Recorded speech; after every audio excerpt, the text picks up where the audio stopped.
Du côté de Dori, les forces vives de la région du Sahel étaient dans la rue ce jour 25 novembre.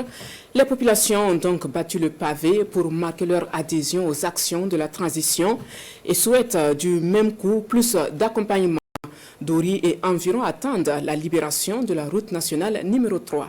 Ambiance avec Souleymane Kwanda et Seni Tiamtouri. Dagnois Bourgo, commerçant à Dori, a fermé ce matin pour prendre part à cette marche de soutien à la transition. Comme lui, ils sont des milliers à répondre à l'appel des forces vives de la région du Sahel pour dire oui aux initiatives du gouvernement de la transition et les actions menées pour la reconquête de l'intégrité du territoire national.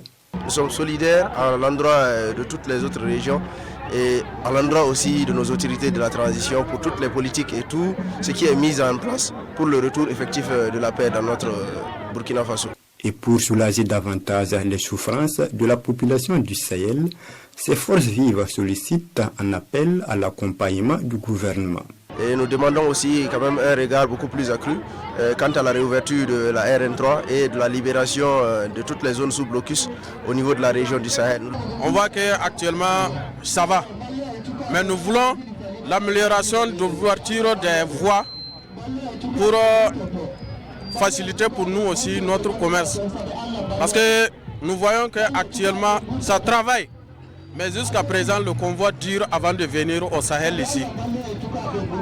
Donc nous demandons la transition de faire tout pour nous libérer la voie.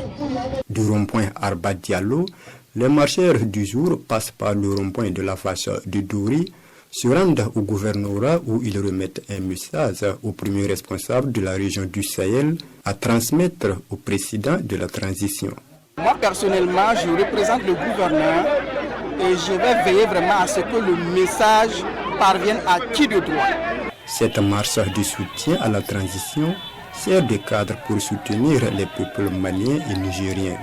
La raison pour ces organisations, ces deux pays ont une histoire commune avec le Burkina Faso.